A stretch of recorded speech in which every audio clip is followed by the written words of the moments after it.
What's up, guys? Welcome to Kinda Funny Games Daily for this beautiful Wednesday, February 7th, 2018. You know what that means?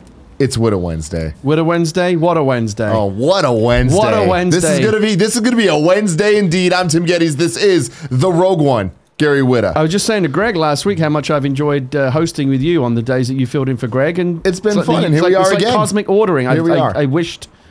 You willed it into existence. I willed it, and the universe gave me what I wanted. Greg Miller is out in Dallas doing some secret stuff right now. He will return tomorrow with Andrea Renee, but until then, you're stuck with me, and you're lucky to have him. This is Kinda Funny Games Daily, each and every weekday right here on twitch.tv/kindafunnygames. We get together to talk about all the biggest video game news of the day, and then you can watch it on youtube.com/kindafunnygames whenever you want to after it goes up as a VOD, or you can listen to it on podcast services around the globe. Thank you very much for going on iTunes or Stitcher or PodTrack or whatever it is that you listen to us and liking us and reviewing us and rating us. It helps a lot in a lot of ways, so thank you for doing all of that stuff.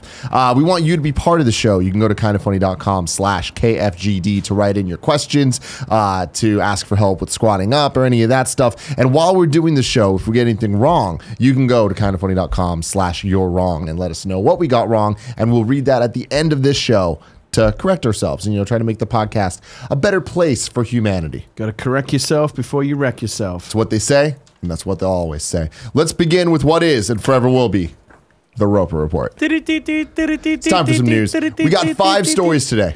A baker's dozen! A lot of fighting game stuff going on. Big day in the fighting game world. Big day in the fighting game community. I'm going to start off with this Turtles in Injustice thing. This comes from Kotaku. We already knew that the Ninja Turtles were going to be in Injustice 2. Right. But today we got the trailer. We got some more dates and more information. We understood what their fighting style looks like, and it's pretty interesting. You can go check out the trailer.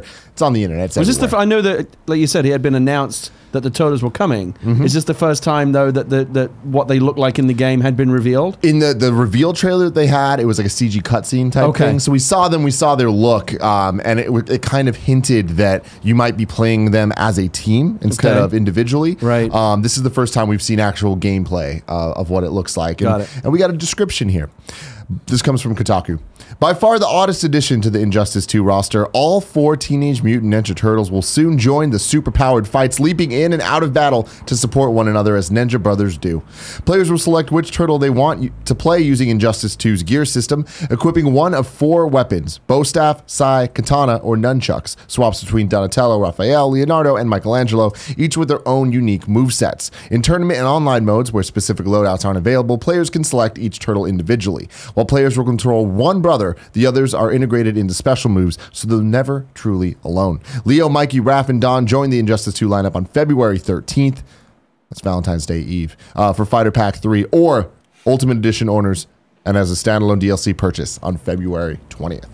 That is 6 days after Valentine's Day. So some potential Valentine's Day grief there for anyone who might be in a relationship but is also very excited about these turtles. Yeah, and I imagine a lot of people some choices are going to have to be made. Some hard choices. It's going to be real hard. Did you play Injustice 2, Gary? So I have it. You need to play it. So yes, trust me, I know. We talked many times before on the show about my backlog of shame. It's there. I'm not a big fighting game guy, as will become more and more apparent as we talk more about fighting games today. But I do know that Injustice 2 was considered. I heard a lot of people saying that why wasn't Injustice 2 in more Game of the Year conversations? Because it's really, really good, and maybe there's some bias against fighting games. They tend to get overlooked more outside of specific categories.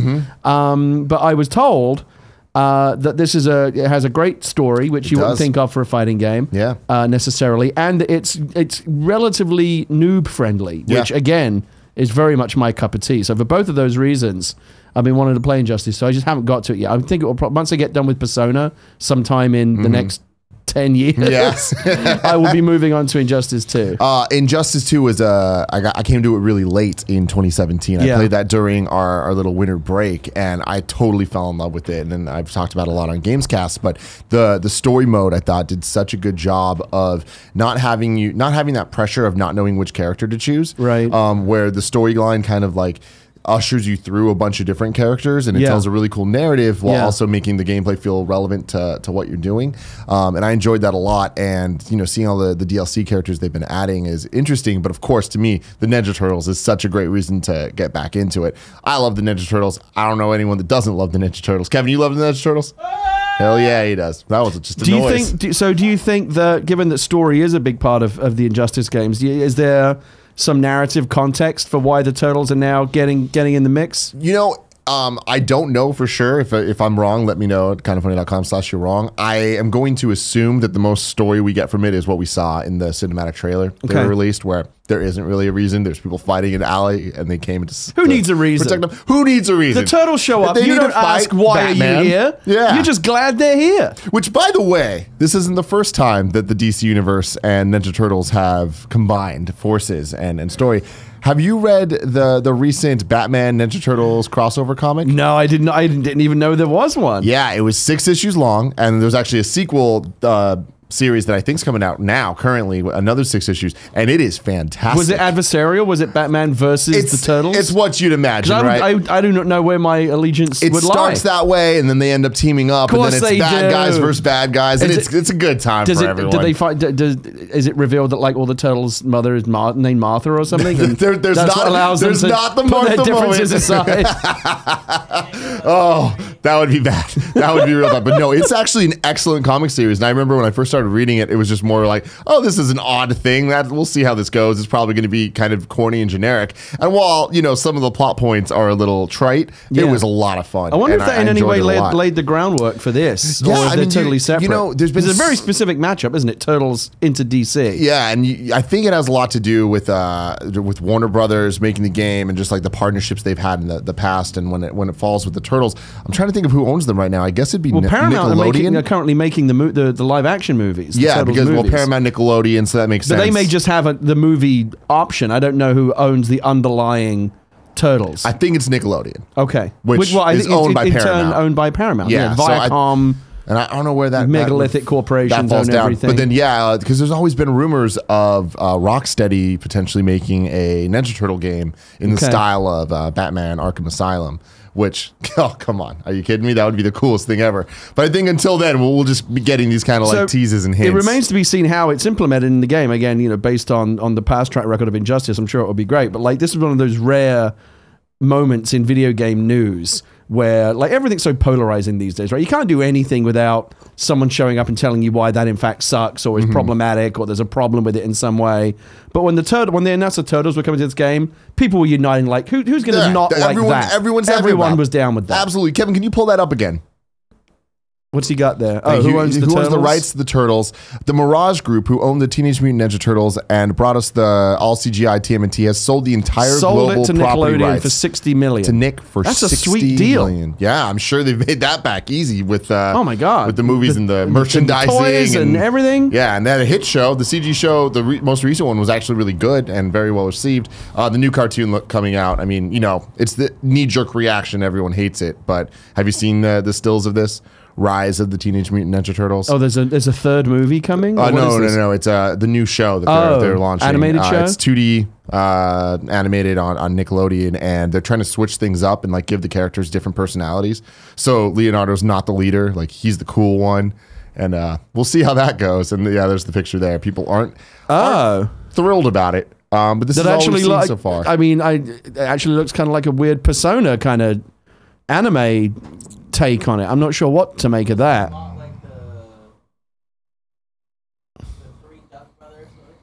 The Mighty Ducks? No, the Three Duck Brothers. Huey, Louie, and Dewey? Oh, DuckTales. Yes. Yeah.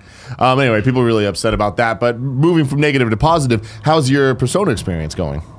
I'm loving it. I mean, look, let's not have this. I don't want to hijack the whole thing and turn this into a Persona podcast, which I could so easily do.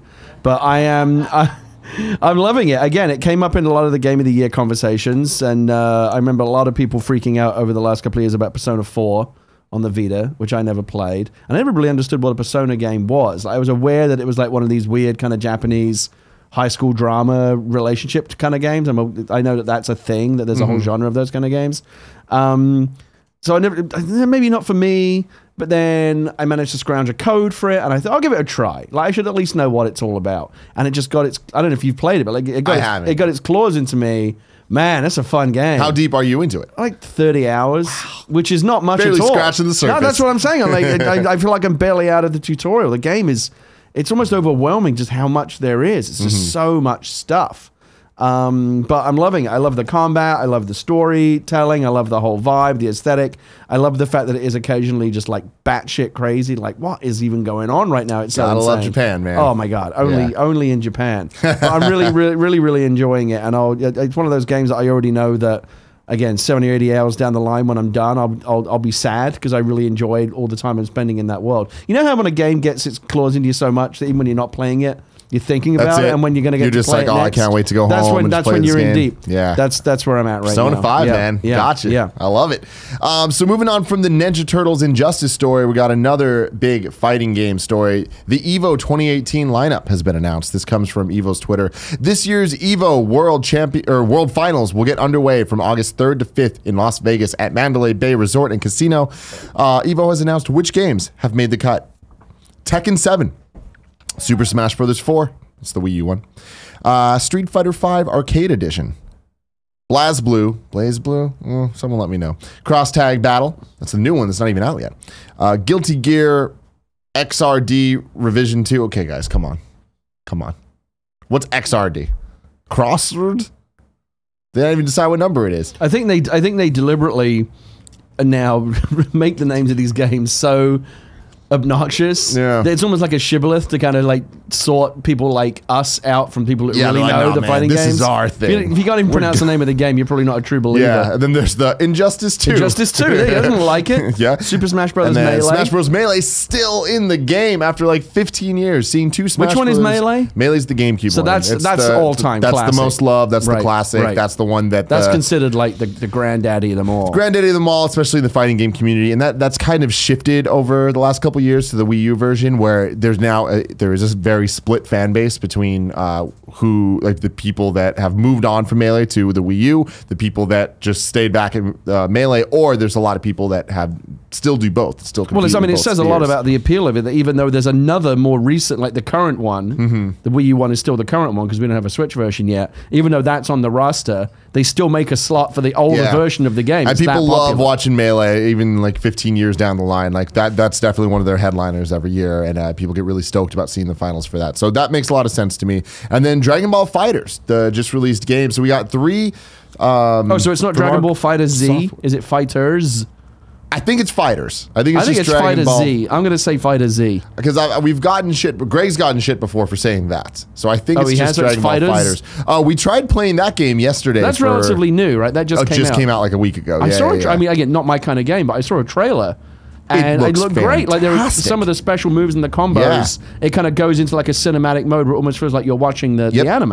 And I mean, I feel like it's kind of a old school thing to be like when you're playing a sports game, being like, it looks like a real basketball game, or like the point where we're so impressed with graphics that like that looks like a Pixar movie. And it's crazy that seeing the modern Ratchet and Clank, especially in HDR and stuff, you're like, holy crap, this really does look like a Pixar movie. Yeah. And seeing Dragon Ball FighterZ, it really just straight up looks like Dragon Ball Z. Playing the anime show. Yeah. Absolutely incredible. Yeah, it looked really good. Not my kind of game at all, but it just looks, I know the Dragon Ball universe, I know and care nothing about it, but I was like, I kind of want to play that game. Well, what's just because cool, the cinematic nature of those me too, is I missed out on Dragon Ball just because I didn't have Cartoon Network, and that was like the only way to get it over here.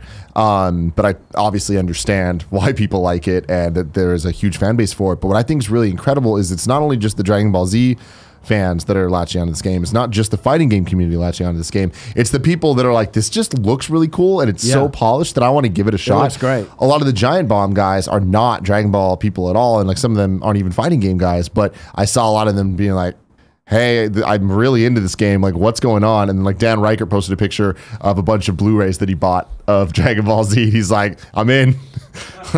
So it's transitioning people to fans. It makes me wish for that kind of approach. Again, where those combos, like, the camera shifts around and it almost looks like it's, I mean, it's still gameplay. It's not going into a cutscene, but it's just showing you the action in a way that looks like it's directed like one. It makes me wish that they could take that approach and put it in something that I do care about. Like, bring back fucking like Masters of Terras Cassie, right? But do it like this, where like the battles. Unfortunately, Shadow of the Colossus remake. Yep, that makes a lot of sense. Crash Bandicoot remake. I guess there's an audience for it. Star Wars Masters of Terras Cassie on just because the original game sucked doesn't mean that you couldn't do one now that is good. Well, here's the thing. I feel like at some point we're gonna get a Star Wars fighting game. Yeah, like sooner than later, yeah, right? Yeah. In terms of if it'll be a like a 2D fighting game in the style of Dragon Ball, I don't think it'll be that. It'd probably be more of like a 3D type fighting game, but like a Tekken, I would say. But yeah, man, we need that. But with the maybe some like old levels from it, just maybe some characters, just as like a throwback. God, I was so excited when I first saw that game at Blockbuster and rented it, and I tried to convince myself it was good. But even like 6-year-old, 7-year-old me, I'm like, you couldn't do it. This is not good. You couldn't do it. So there's some controversy this year, right? Because there's something missing. There is something missing. Marvel versus Capcom. This is the first year ever that EVO hasn't had Marvel vs. Capcom. And how long has EVO been going? Oh, putting you on the spot someone now. let us know. I but a long time, right? I want to say 8 years, but I could be totally wrong. I was going to say, like, feels like it's been going for like 10 years or so. Thank you. Help me. I want you to tell me that you're wrong here. But yeah, no. And what's weird is Marvel vs. Capcom and it's always EVO been there. Goes hand in hand. Right. Marvel vs. Capcom 2 specifically, like, even as somebody that isn't necessarily a fighting game fan, I like them. I enjoy them, right? And there's something about the fighting game community that is so appealing, and seeing people play on a pro level is so fun because, you know, when people talk about esports and, you know, watching people play video games, it's hard to wrap your head around that for a lot of people because it's like, wait, why would I watch them when I could just play them? But it hits a point where they're just so much better. Like, they've mastered the game. So when you watch it, when you watch people play pro level MOBA games like League of Legends or Dota, if you don't know what's going on, you're lost. You have no idea. Absolutely. If you're watching pro level first person shooter, like whether it's Halo or Counter-Strike or whatever, you can still follow the action, but some things move so quickly that you can get kind of caught up because when it's an 8-on-8 team match. I read a piece recently about, you know, they have the Overwatch League now, but one of the problems that they have with it is that at the pro level, the game is played at such a speed that as a spectator who doesn't necessarily know what's going on, it's very hard to follow. Yeah. So that is a problem. But again, with a fighting game, the language of it is, even though you might not understand the finesse and the combos, you understand what's going on. Exactly. Basically. So it looks here, I was totally off. It's been going on since 1996. Wow. Actually called EVO in 2002. So it is the 2017 will be the 19th official EVO. Well, it's 2018 now, so it would be the 20th. Yeah. So the 20th one is coming up. Wow, that is insane. But yeah, what I was saying is like what you were just going on there is there's something about watching fighting games that even if you don't understand all the specials and combos and systems going on, you can look at a health bar and understand who's winning. It's pretty simple to just look at the screen, and even if there's the chaos of Marvel's Capcom happening, you can still understand. When one guy hits the ground and doesn't get up, you understand. You get it. There's the KO. There's like kind of just a language that even people that don't play video games, like my girlfriend, could watch EVO and understand what's happening, you know, and I think that goes a long way in, especially when the commentators are so good and the fighting game community has such great kind of reverence for making sure that a lot of the people that talk about the game actually play the game and do know it, and they're very good at explaining on a deeper level to people like us that are just enjoying watching it what's actually happening and why the things going on are important. But it's crazy to see. So there was a Marvel versus Capcom game. Yeah. Every single... I didn't even know there was a Marvel vs. Capcom game 20 years ago. There must have been. Well, MVC 1 came out in... Shit.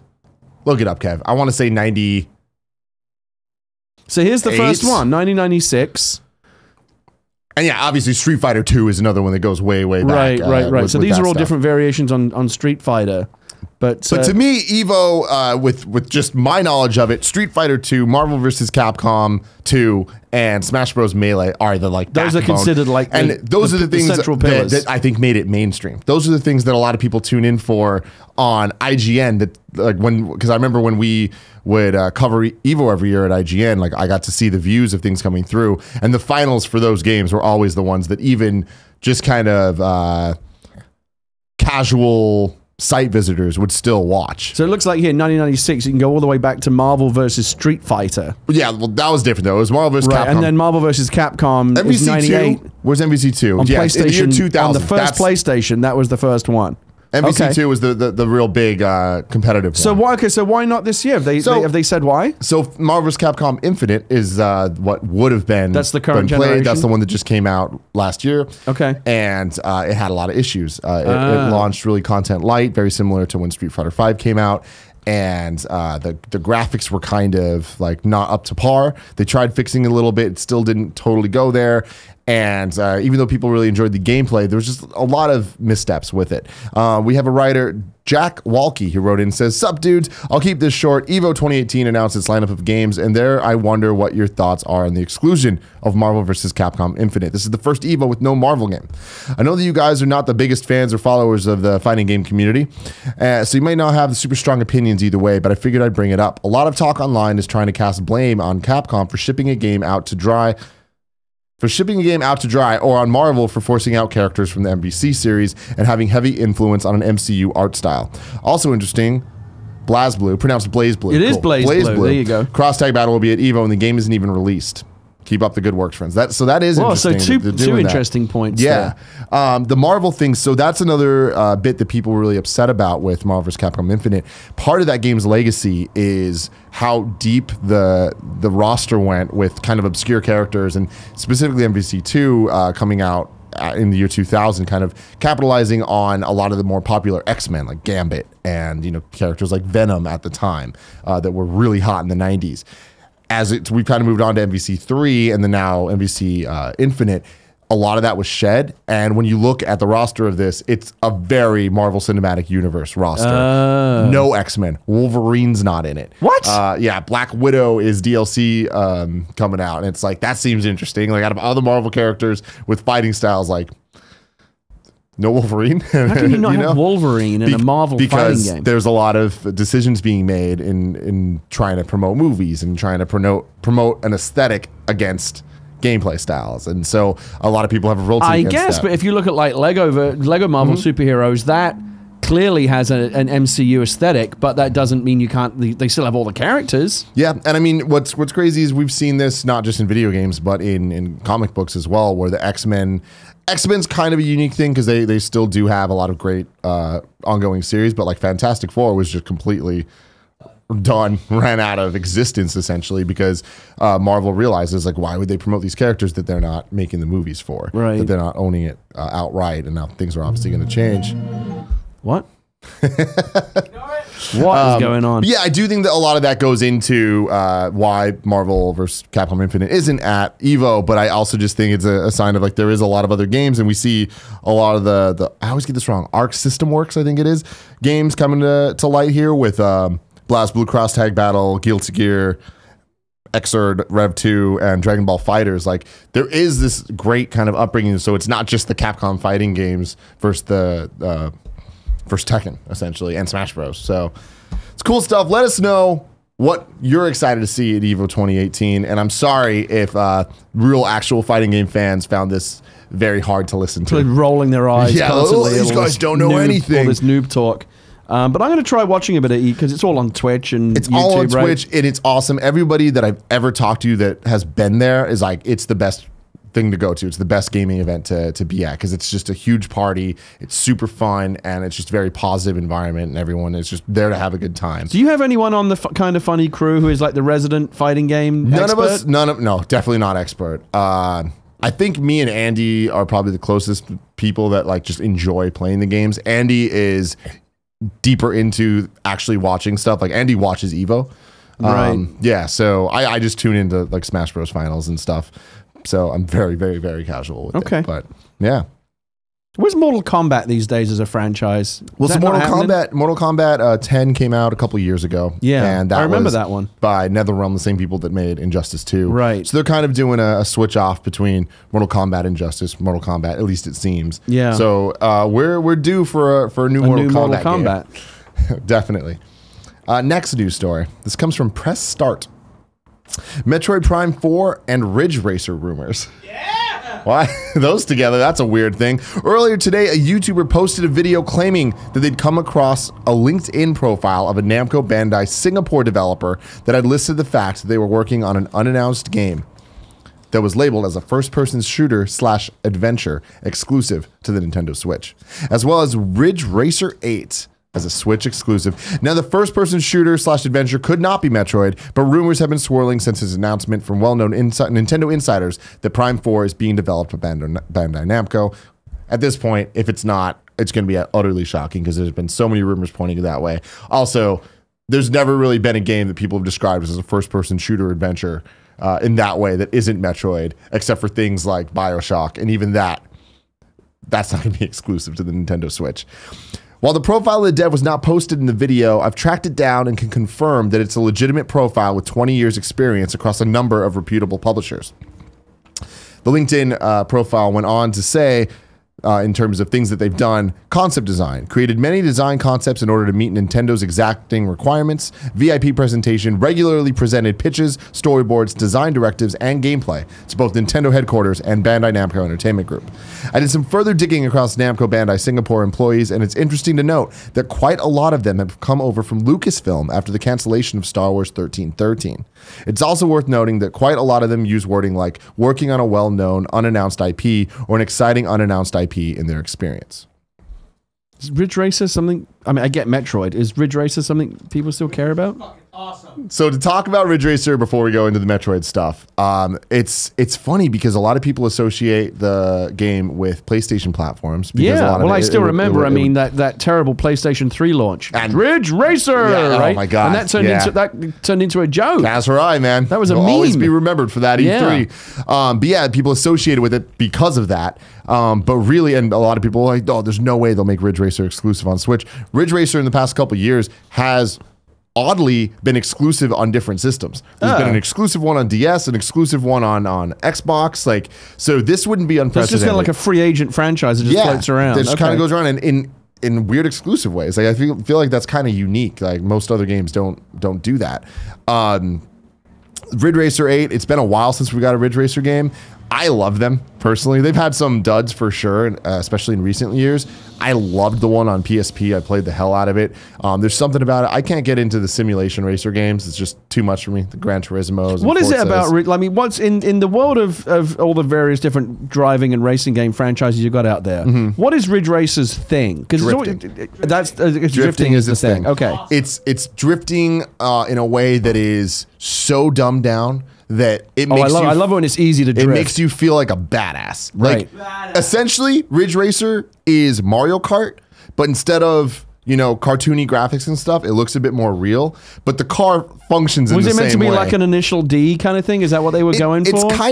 Well, I mean, it predates Initial D, but it is that type of vibe. It's very Japanese, and it's very like techno music playing. A lot of just like highway colors going by, you going through tunnels and all that.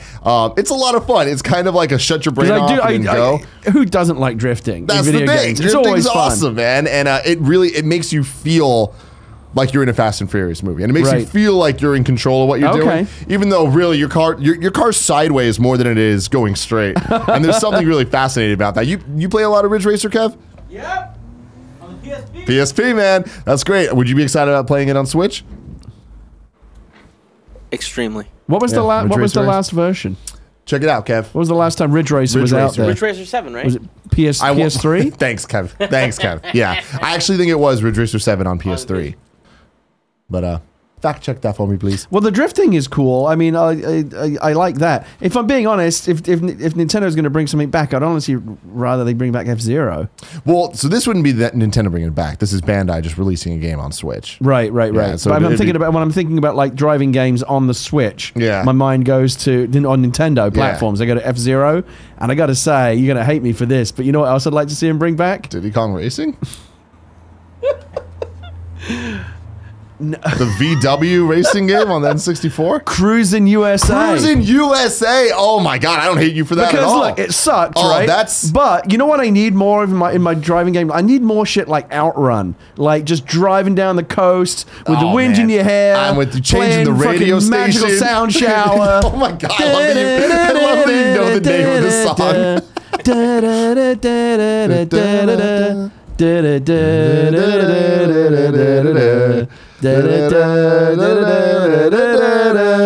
I love it. Oh my god, it's so hype. It's so I'm getting chills. I can feel it. See, don't you want that now? We do need we need more Outrun. Like that. We got to save this conversation for a little later because it's going to fit in better there. But remind me about Cruising USA. All right, we'll be back. What's the news, Kev, on Ridge Racer? Looks like 2006 PlayStation 3 launch game. Yep, that makes sense. And Ridge Racer Unbound 2012 PlayStation Ridge 3. Racer Unbound on PlayStation 3. Oh, I didn't know. But I've never heard of it. Me neither. Okay. Yeah, it looks like it's a thing. I know that this is the show that we like do really professionally. Yeah. No. But I looked at the schedule for today, and we don't have a lot of time. So, what do you guys want from Chipotle? Oh, normal stuff. But I didn't mess up the full stuff. No, I like that. Just surprise me. Let's have fun. Give me a burrito. Okay. Yeah. Yeah. Do you want Chipotle? Are you gonna get me something from Chipotle? I am. Okay. What do you like? Can I have?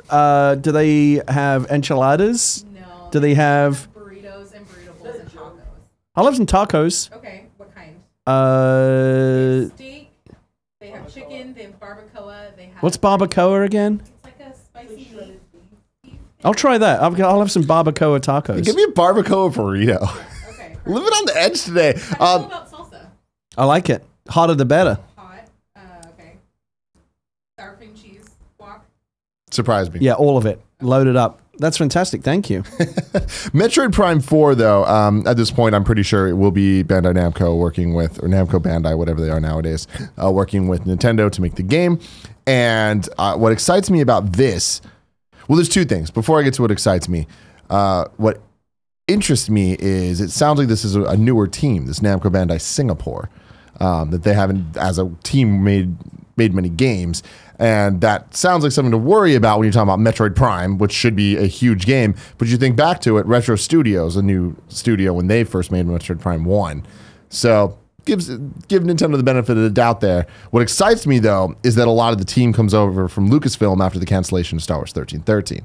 And everything we've seen about that game, although not that much. 1313 was canceled forever ago. Forever ago, yeah. And everything about it, though, sounded awesome. And it sounded story-driven. And it sounded like it had a really cool narrative design and, you know, a single-player aspect and space. Guess what? That all sounds like stuff I want in a Metroid game. Yeah. So that's exciting stuff. We'll see where it all shakes out. But we'll see. At some point, I mean, I imagine at E3 we'll hear about Metroid and we'll get the confirmation that Bandai Namco is working on it. The next news story comes from the PlayStation blog. New features coming to PS4 in System Software Update 5.5. The beta for the PS4 system's next major system software update 5.5, codenamed Kaiji, rolls out today. If you signed up and were selected for the beta program, you'll receive an email with instructions on how to download and get started. A new feature is called Playtime Management. We're introducing Playtime Management, which will allow family managers and adult family members who are set as guardians to manage PS4 playtime for child's family members on your family on PSN. Managing playtime is easy. You go to Settings, Family Management on PS4, or log into your PlayStation account on your web browser from your PC or smartphone to check and manage your child's playtime each day. If needed, the family manager and guardians can apply playtime restrictions to make sure that the child is only playing for a set amount of time or within set playable hours. Notifications on PS4 will be sent to the child during gameplay so that he or she knows when they should when they should save and quit. The family managers and guardians also have the option to add extra game time via their smartphone or PC. In addition, they can choose whether or not to automatically log the child out of their PS4 once their playtime is over. As a parent, let me just say this is a very welcome feature, and to the extent that I'm actually amazed that it was not there earlier, even from the beginning, because it's such a needed and wanted thing. Parents love this, to be able to, you know, kind of have help managing, you know, kids. Once it's hard to get kids away from video game systems, and the weird thing about it is, like in the experience of me and my kid, you know, she's 5 and she loves to play on the Switch. Oftentimes when, you know, okay, I told you playtime, you can play for an hour, but playtime's over now. Time to give me the controller. No, and it's like a big fight to get her to quit. If I set the parental controls, which a Switch has had from the beginning, it'll say like 5 minutes left or time's up and the game will quit. And then she just accepts it. If the machine tells her, she's okay with it. The machine, the computer has more authority than the parent does. Psychological thing. And also sense. Because it's non-negotiable, the game just turns off. You just have to accept your fate. I mean, it sounds like this is kind of that, but on a level that you get to control it. So it's still going to be the machine telling her. So the Switch does that as well. I get to set the times. I can say you can play this long or between these hours, and then once that's set, the machine does the rest. And I've got the app that tells me exactly how much he played and stuff like that. What a future we live in. Xbox needs this too if it doesn't have it already. They all need to have this feature. I love that you can do it from a smartphone though, and you can add more time and take it away. Like this feels very, very interesting to me. It sounds invasive, but I get it. I'm not a parent. But if you've got young kids that are difficult to corral when video game time is over, and all kids are like that. They don't give the controller up easy. Yeah. Having that framework is very, very much welcomed. So I like that. Good feature. Yes. Next thing, library user interface updates. 2 new tabs are being added to library to make it easier for you to see which apps you've installed and purchased. This PS4 tab lists all the applications that are installed on the PS4, and the tab with your name and avatar lists all the apps that you've purchased with your PSN ID, and a new PS Plus tab to the library, which clarifies what games you own from PS Plus's monthly free games. So that's cool. Just more organization shit. You can now hide apps from your purchase tab. Background music is added to PS Now, so you can listen to music while streaming. You can import custom wallpapers via USB. You can customize the tournament team page. And a real important one here, super sampling mode on PS4 Pro. PS4 Pro users will see a new super sampling mode under settings, which enables those with HD TVs, i.e. 1080p or less, to enjoy an enhanced visual experience when playing some PS4 games. With super sampling mode, games that render to a higher resolution when connected to a 4K TV will downscale to match the HD TV, allowing PS4 Pro owners to leverage the benefits of an image clarity boost even if they don't own a 4K TV. Certain games already have super sampling benefits as part of their PS4 Pro enhanced feature set, but this new mode can enhance the experience for those games that don't already have the feature. Because PS4 Pro's added power and modes benefit different games in different ways, please note that certain games' image clarity may not improve with this new feature. This is great. I didn't understand that it wasn't already a thing. I thought this was standard, but the more PS4 Pro enhancements they make, the better. And I think especially when it's for people that don't have a 4K TV, like when it is just for a 1080. Yeah, I didn't know. I have a regular non-pro PlayStation, but I noticed that some PlayStation games with a 4K TV will still support HDR. Yep. Well, even with HDR is still on the PS4 normal. Right, I didn't know that. So that was cool when it went into when I booted up a game on my regular PlayStation and it went into HDR. I was like, oh shit, I didn't know it does HDR. Yeah. That's a nice Xbox surprise. One S does HDR as well. And this is nice that they've added this. I just didn't know. It's a weird. I want to see that Venn diagram. People that have a PS4 Pro but not the 4K TV. You'd think you would want one before you get the other. Yeah, he's a weirdo. No, wait. So he has a 4K TV, doesn't he? But he has a PS4 Pro. Mm-hmm. That's so weird because you're not getting what would be considered the main benefit. Well, now you're getting super sampling. Yeah, so it's nice. Daniel writes in and says, I have some thoughts about the latest PlayStation update. Only one thought, actually. I'm not smart enough for more. The main thing that caught my attention was the playtime management. I don't know why, but I get very upset when games don't have playtime counters. As PlayStation has sold it, this will be for parents to be able to monitor and control how long kids have been playing for. But I'm really hoping this will also allow us to track our playtime, similar to Steam. Yeah. Am I alone in feeling bummed when there's no playtime counter, or does no one really care, like trophies? I would say about as many people care as trophies. I know, like, I like knowing how long my playtime is, especially when I'm playing through single player games like Uncharted. Like, I like knowing how many hours I put in because I kind of have an idea of how much more I have left, and that's always nice. And it does kind of suck when it's not a readily available option. I always like to know. And again, the Switch has once you download the parental app for the Switch, it sends you a monthly update. It gives you a little notification. You go into the app and it tells you exactly how many hours you've played on each of the games over the course of that month. I don't think it gives you an overall total, which again would be nice. Well, the Switch playtime thing, not the parental controls, but just like your activity in playtime is interesting because like the way that it does it is like by 5-hour chunks. Like it'll be like played less than 5 hours, and once you get over that, it's like played 10 hours. Then you have to wait till 15. Then it's like played over 15. I like that. Something weird like that. I like that Steam does it. Every single game in your Steam library will tell you exactly how many hours you've got in. Yeah. It actually was. This feature was actually a reason. Part of the reason why I eventually quit World of Warcraft back in the day. You could type /played, and it will tell you exactly how many months, days, hours, minutes, months. It was so many, and I did kind of a quick computation. I thought about just how much work and stuff I could have created, or other things I could have done in that time. And it was like, I got to stop playing this game. When you realize just how much of a time sink, how much time has been lost to that game. It can sometimes be a wake-up call as well, the amount of hours played timer. Yeah. You go, oh shit, that's crazy. That's too much time wasted in my life. Next news story. The last news story comes from IGN. There's a Tomb Raider arcade game coming. It looks like there'll be a new Tomb Raider game sooner than thought, although it's not the next AAA installment from Square Enix you're all hoping for. The film is getting a promotional tie-in with an arcade game that will appear at select locations of U.S. restaurant chain Dave & Buster's. Arcade Heroes reports that the new title will be a gun game in the style of Rabbids Hollywood. The cabinet is the same, with the artwork, marquee, and pistols changed to fit with the new game. Pictures of the cabinet were snapped and posted on Reddit. Like Rabbids Hollywood, there appears to be 3 levels, and the logo is very much in keeping with that of the first rebooted title of 2013. The film's slated for a March 16 release, so if you head over to your local D&B over the coming weeks, you should be able to give the first ever Tomb Raider arcade game a whirl. So yeah, being based on the Rabbids Hollywood, it's a 4-player light gun game, which is not common. Usually it's like there's just 2 players for those type of things, but it's a pretty big ass screen. 4 players can play, and like the Rabbit one, you're shooting them all. Tomb Raider, you can imagine it's a little bit more realistic looking. I say we go there and do a party mode, Kev.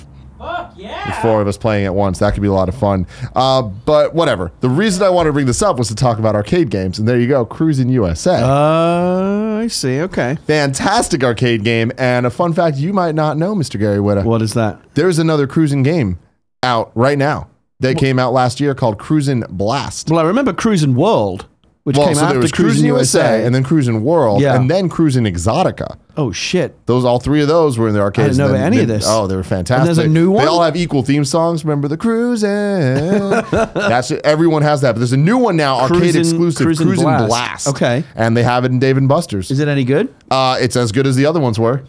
I don't know if that answers your question. No. So no, but it exists. And I have hope that one day we'll see it on the Switch, because that'd be a lot of fun. I miss arcades just in general. fun. I miss going to the arcade. There's a Dave & Buster's right there. I know, but that's not what I think of when I think of an arcade. The days Dave & I know they opened a Dave & Have you been to this new Dave & Buster's? Yeah. I need to go to it. It's a trip, man. It's not the same feeling as like going to the old arcades that we used to go to. It's not. Where you could get lost in those caverns of machines. You can get lost in this. You can? It's a big space, and there's a lot of games. Okay. However, you're right. It's not the same, because most of it is just mobile games, but big. And it's like literally, it just looks like a phone upright. I can't enjoy my video Bird. games where there's someone next to me like eating a prawn cocktail or whatever. Yeah. Like that's too fancy. Yeah. No. All the arcades I went to when I was a kid. Yeah, it ain't that fancy. The arcades I went to when I was a kid, they were real flea pits, and I kind of like that grungy, shitty. Like all the arcade machines had like cigarette burns on them. They're just all fucked up and gross. That's an arcade. You should go. It's kind of, it's really grungy. Can I go there and just play the games? I don't need to order some shit off the menu or whatever. The restaurant and the arcade are in separate parts. Okay. Yeah. Okay. There's a distinction, and I gotta go. The arcade bit is I mean, it's kind of a mess, and everything's all meshed together, but there very much is a carnival style side of it that's the more like basketball shooting things. Yeah, I don't like that. Like skee ball and all that stuff. Skee ball and that type of stuff, but then also a lot of the mobile game bullshit, like Flappy Bird, or like, and any mobile game you've heard of, there's probably an arcade version of it. But then there's also a lot of pure arcade games. There's Dance Dance Revolution. There's this isn't a pure arcade game, but Mario Kart GP is there, and all the fighting games and stuff. And it's cool. It's a fun thing to check out. I guess this is the other reason why arcades aren't that exciting to us. Like there aren't like the days of like really hot new games being in the arcade. Like back in the day, that was like if you wanted to play like the coolest games, have the coolest experience, you went to the arcade. You don't do that anymore. No. I mean, it's interesting that this Tomb Raider thing is a gun game, because that seems to be like what they mostly are now. Yeah. I don't see a lot of the arcade games that come out. When you go to like the multiplex or whatever, there's that little nook where they have a bunch of arcade games and an air hockey table kind of stuck in there. Yeah. That's when you see like what the latest things are, because they usually have that. Well, I think what happened is, and they're all gun games. I think what happened was in the 90s, right? There was the Naomi board that was what then turned into the Dreamcast, and I feel like after the Dreamcast and on, systems have just been ahead of arcades. Yes. And the only thing that arcades kept people coming back, because back in the day it was Street Fighter 2 and it was like this social experience. Once we closed the gap between what you could play at home and what you could play in the arcade, that's when the arcade started to die off. I think it switched off to then they had one last final hurrah that was peripherals. It was the novelty of standing on a skateboard. It's like, well, the graphics are as good at home now, but you ain't got this big ass cabinet at home. And that was this when gyroscopic thing that's flinging you around. Like VR, Time Crisis guns, big guns, guitar games, like Dance Dance Revolution, stuff like a racing chair that you actually sit in. Exactly, the Star Wars Episode 1 racer where you actually sit in the pod racer. Yeah. Like those things are great, but then we started seeing the peripherals come home. We started seeing Guitar Hero, right? Like Guitar Hero really was the final nail in the coffin for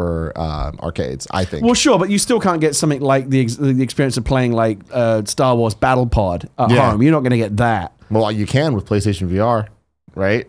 I guess. Like that's the thing is like even there's no matter what, there is less and less a reason to go to the arcade, and that's why pure dedicated arcades are mostly dead, and we now have things like Dave and Buster's instead. Would you go to Dave and Buster's like for a meal?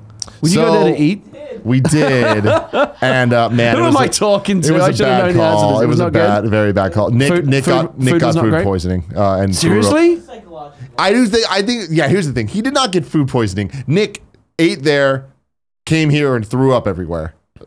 So that happened. That is a fact. But I think it was in Nick's head. Huh. Yeah. Okay. Yeah. I want to go. We should go. Let's do a group trip because I'm totally down. I got really excited when I found out they were opening at Dave and Buster's. It's been open for a while. I've not been. I need a group of like-minded individuals to go with. We're let's do it. Let's set it up. Put it on the books. Yeah, I want to go to Dave and Buster's. I haven't been in one for a long time. Kev, I'm gonna need you to make a note of this. All right.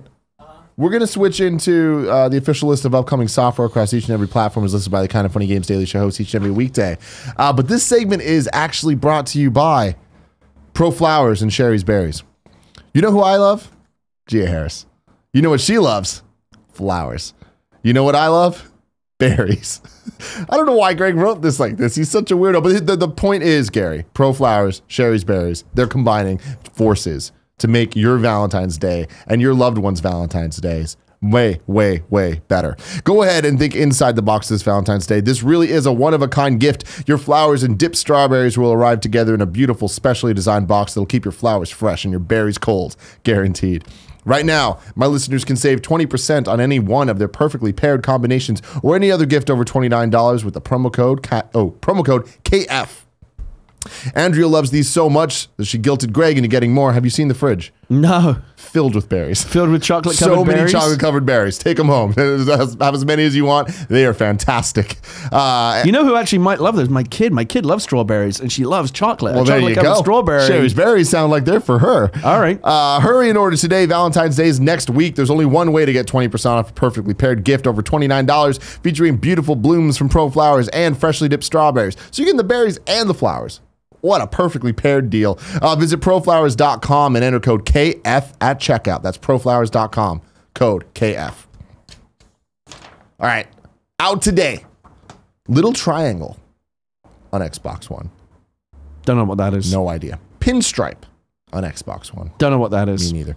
Die on Xbox One. Don't know what that is. Bleed 2. Don't know what that is. Don't know what that is. And the Dark Side Detective on Switch. Didn't know what Bleed 1 was. We don't even know what we're talking about here, man. I mean, aren't we getting paid for this? Aren't we supposed to know our job what these games to know these things, man? I don't know what any of these games are. Let us know if they're important. Let us know if anyone cares.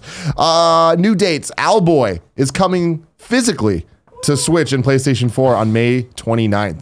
Digitally, it's coming out like tomorrow, but it is coming out physically on May 29th, and that's a very exciting thing. Hello Kitty Cruisers. Cruisers spelt with a K. We were just saying how much Switch needs a new racing. A new racing game, and here it is. It's coming to Switch. Now, what's interesting about this game is the box art looks horrible, but also, so it's coming to Switch April 30th. The Wii U version is very rare. And it's not rare because the game is good. They are still making Wii U versions of games. Are they? Well... No, this is old. This is an old. Oh, so there was an existing... It was on the Wii U. This is the Wii U port no one asked for. So there are no... At this point, no one's making Wii U games anymore. Was like Zelda the last one? Because that was on Wii U as well. Wii U... I wonder if that was the last thing. Must have been the last thing. But the Wii U version of this game is rare because people like to collect... Like there's people out there that want to have every Wii U game, the collection, and like because of like how bad it was and just where it's at, it goes for upwards of like $130. Wow, to get a copy of this damn game. But now you can get it on Switch. So there's that. Okay. What else we got? The Surge 2 is happening and aiming for release on PC and consoles sometime in 2019. Deck 13, the game's developers, is touting the sequel's expanded world and limb targeting system. I always say, if you don't have a good limb targeting system, why what fucking good is your game? Yeah. God, just give me another Cruis'n USA. You know? Deals of the day. There's a Seagate expansion 4 terabyte portable external hard drive, one of the USB 3 variety, on Amazon for $85. That's a damn good deal. 4 terabytes for $85? 4 terabytes. That's insane. In a portable version. So it's as big as the phone. The little tiny ones that are self-powered. Well, not self-powered, but USB powered, so you don't need the plug and all that. So this is something you can plug into your PlayStation or Xbox for external storage? Your PlayStation, your Xbox, your computer, anything really with the USB port, but it'll work on all those things. I love this. I swear by these. They're my favorite hard drives, and this is by far the cheapest I've ever seen this. Even Black Friday wasn't this cheap for that. So if you're in that's crazy. You know, if you're looking for some hard drives, boom, Amazon.com. Now let's get to reader mail. We've been real long on this one, right, Kev? Yeah. I don't know because we don't have the stopwatch, but... Well, we're at 50 minutes. It's 50? 51 minutes. Oh, that's not long at all. Okay. For some reason, I thought it was over an hour already. Yep. Let's get into this then. LT says, given the speculation on Retro Studios' next project, what do you think of the possibility of a new entry in the Duck Hunt series? What direction could it take, and how could it bring something new and exciting to the Nintendo Switch? Is Duck Hunt a series? Are we talking about NES Duck Hunt here? Yeah. Duck Hunt? I guess you're right. I don't know if we'd consider it a series. I mean, it isn't. Was there ever another one? It's an IP. So that's the thing. Retro Studios is not working on Duck Hunt. I can guarantee that. What direction could it take if they did try to bring Duck Hunt back? I don't know. That'd be interesting. I feel like if they were gonna do it, it would have been during the Wii era because of the motion controls and with the zapper. And we saw a lot of like kind of tech demos showing off the Wii when it first came out. Like remember when the Wii was first revealed, and like before we even saw what the gameplay looked like, we just saw the side of the people on the couches with the remotes doing a bunch of things. Yeah. Like I remember that there was a scene of people like going like this, shooting, and then you heard the dog laughing and stuff. So there was teases, but it never came to fruition as a new Duck Hunt game. There was a mini game in Wii Play, I want to say. Okay. Remember this Wii Sports? I remember Wii Play, yeah. Wii Play was the one that they were really pushing with Wii Motion Plus. Or was that right? Wii Sports Resort? No, it just came with another Wiimote. This was still Wii Motion Plus was for Wii. Came in with Resort. Wii Resort, yeah. But it was in one of those games, and it was just kind of like a Duck Hunt inspired game, but it wasn't Duck Hunt. And I feel like if they were going to go back to Duck Hunt, it would have been then. However, we got Duck Hunt as a character in Smash Bros, and that was always a joke, but they actually did it in Smash Bros Wii U. So he was good. And he was pretty cool. Him and his little duck friend.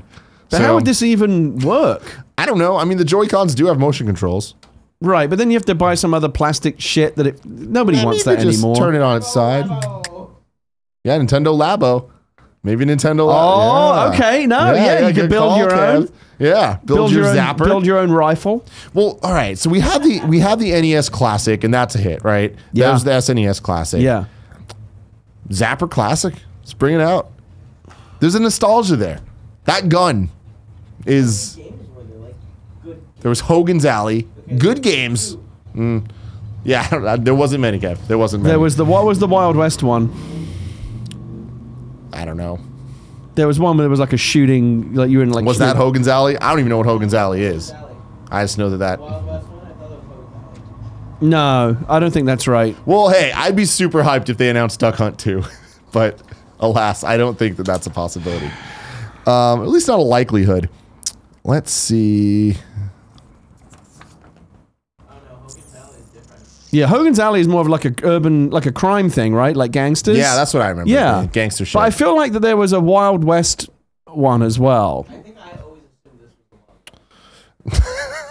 was the one. Joshua writes in, and it's not so much a question, but he says, I recently ordered 2 kind of funny shirts online, and I received them yesterday. I'm very picky about shirts, and I appreciate that they're so soft. So thanks. They are pretty soft. Our team moved over to a new type of shirt for a lot of their things, and it is really soft and nice. I like them. You can check it out, kindoffunny.com/store. And then one more question. I'm just going to go there, Gary, and I know you're not going to be able to say anything. What is it? But I'm going to ask you anyways, all right? DaFlameKing says, hey, Gary, I enjoyed hearing your perspective on how you directed portions of Telltale's Walking Dead Season 1, and I was wondering, now that the series is finally coming to a close, what are the chances you'll be lending a hand in the story for Season 4? Well, let's be clear, I didn't direct anything on Season 1. Yeah, you wrote it, right? Story consultant and wrote one of the 5 episodes. I am and have worked on Season 4. I was. Oh shit! Didn't expect you to say that. What? But that was. I mean, that's been announced. Oh yeah. Yeah, it was announced a while back. Oh yeah. Well, damn. I'm not writing one of the episodes this time, but I was in the room with the team that kind of broke the story for what Season 4 is going to be. Awesome. So when you play Season 4, at some point, my name will pop up in the credits. But when that happens, DaFlameKing, I expect you to take a picture of it and tweet it out. Be like, hey, there you go. You heard it here. Not first, second, third, maybe probably 100th, maybe 1,000. I don't know. Probably everyone knows at this point. Let's move on to Squad Up. Arno, 1218, says, I'm wanting some people to come stroke with me in everybody's golf. You sick son of a bitch. Not one of my current friends has it or even wants to think about getting it, so I need people to work on my stroke game. His PSN name is ARNAUD1218. It's pronounced Arno, but there's a lot of other letters in there. Now it's time for You're Wrong, so I need to pull that up. Give me 1 second. Kind of sad he can't find anyone to play golf with him. I feel bad for the guy. Everybody's golf's not for everybody. I guess not. If it were, he'd have no trouble finding people to play with. Okay. Can't he just find randos to play with? Kebabs. K-Babs, he's back again. K-Babs back again with regular contributor. Regular contributor. We appreciate it a lot. You pronounce the Guilty Gear XRD game as Zerd. Zerd. We should have known that. I know, I fucked up. Blaze Blue is pronounced as Blaze Blue. I'm never going to get that right.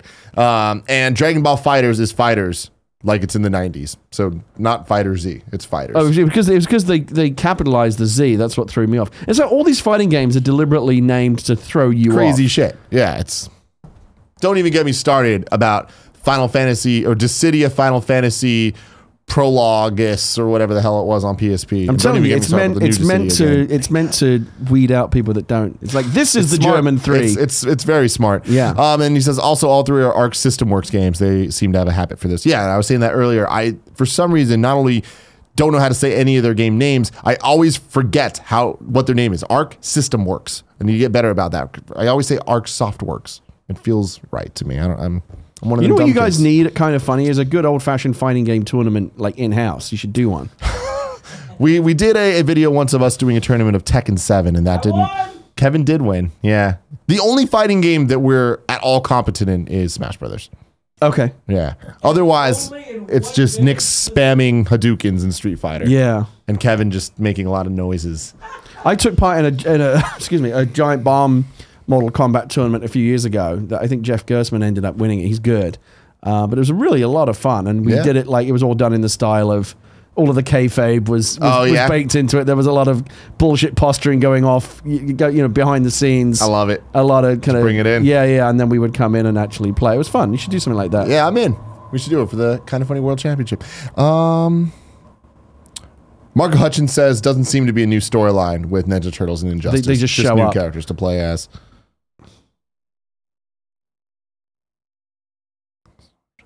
Yeah, again, I don't need a story. Like again, if the turtles show up, don't question it. Just go with it. So we're getting some conflicting information here because Xanther Sarah says you pronounce XRD as Xard. Xard. The other guy, or my boy Kebabs, Zerd, says Zerd, And this says Xard. Well, now I don't know what to think. How did he spell Surd? How is it pronounced Surd? XRD? Yeah, but how did he like do it phonetically? Did EX-ARD is how he said it. Oh, X. The other guy said ZERD. Right. That's how I would do it. Yeah. Those are different. Those are different things. Those are different things. Holy shit. Moving on. I'm just getting more and more confused. Yeah, I know. The more information I get, the more confused I am. K-Bob says, Gary alluded to the LEGO Marvel superheroes having X-Men characters. While this is true for the 2013 original, last year's sequel does not have any. Using LEGO an Marvel MCU-based Superheroes roster. 2 does not have any X-Men characters? That's what I K-Bob's haven't saying. played deep enough into it to know. You know who it does feature? Us. I know it has you guys We're in it. there. I'm a frog. Yeah. Yeah. It's weird the way that the Marvel... one thing I liked about the last Marvel Superheroes game is that all the bullshit licensing stuff that splits the characters apart, like in films and television and stuff, didn't apply in the games. Like, so you could actually have all those characters crossing over in whatever combination you wanted. But now it's coming in there, messing up Don't your like life. it. Don't like this stratification of the universe. Capitalist Pig says, regarding Ridge Racer exclusivity, the most recent Ridge Racer Unbounded in 2012, was found on both the Xbox 360 and PS3. Unbound was more in the line of Burnout than a traditional Ridge Racer, so it's debatable if this could be considered a core game. Ridge Racer 7 was PS3 only, while Ridge Racer 6 was only on 360. So yeah, that fits in with what I was saying earlier. Okay.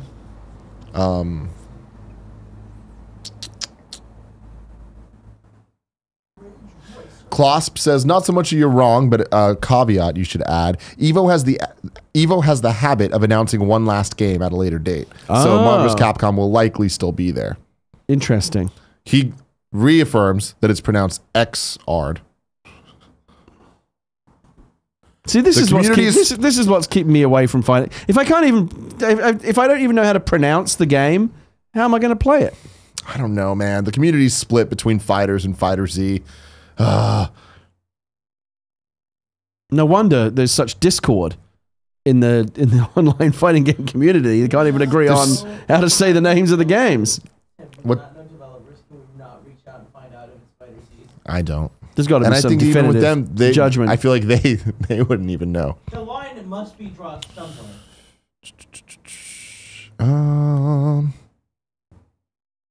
Maybe when we watch EVO this year, like the announcers have to call it something, right? I would just presumably that would be the way to say it. I'm going through this, and there's just a lot of people debating on what the title, yeah, what the how to names. say things.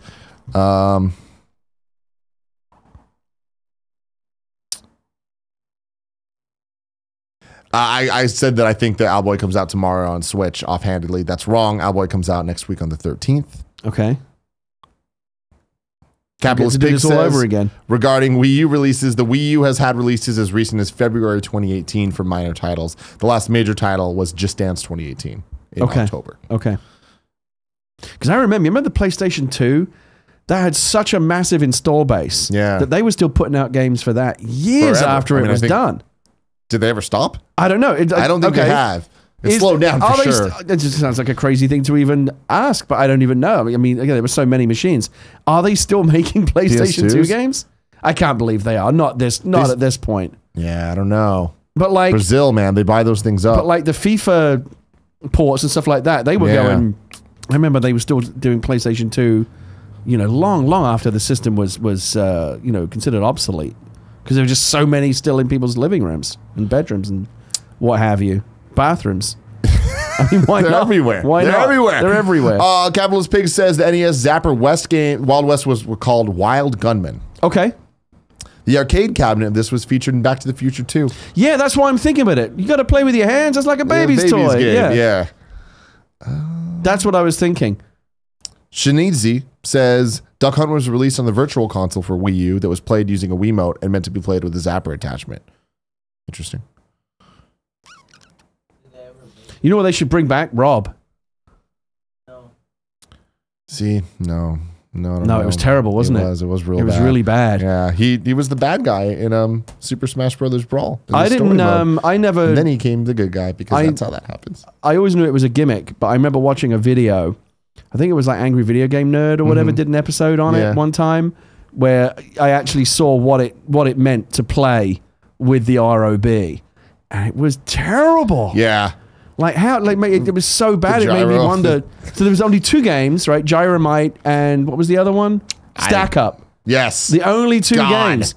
And they were just unbearably slow to play. It makes you wonder, like, cool idea though. How does something like that get through QA? Like it's that bad. Yeah, I mean, Short Circuit was hot. You know, NES was hot. They're just like... Is that what it was? They were trying to cash in on the Short Circuit Johnny craze? 5 craze, yeah. Yeah, because he does look a bit like Johnny 5, right? He does, yeah. It's great. They're like cousins. Like distant cousins at most. Ladies and gentlemen, this has been Kind of Funny Games Daily. Thank you for joining us. Let us know in the comments if you thought this episode was fun, because I sure did. When you're done listening to this, please go over to YouTube and search for Magical Sound Shower if you're not familiar. Get that out on playlist. You're going to have a damn good time, because it is a very fun song. I'm going to listen to that on my drive home today. Oh, perfect driving music. It's perfect driving music. If you're driving down the 1 and you got the ocean off to your side there, and the wind's blowing through, you pop the top. You know what? Play some Magical Sound Shower. You're all good. I live like 3 blocks from the ocean, so I don't need to do this. But today, excuse. I'm going to drive down there, and I'm going to drive down that highway just to listen to it. You know what I mean? I might even make a video. You might even see it on Instagram.com/TimGettys, or I might not do it. But hey, follow me there to see if I do. I want to say, I feel like you have to do it. I want to see that. Until next time, I love you. Shake your hand. I know.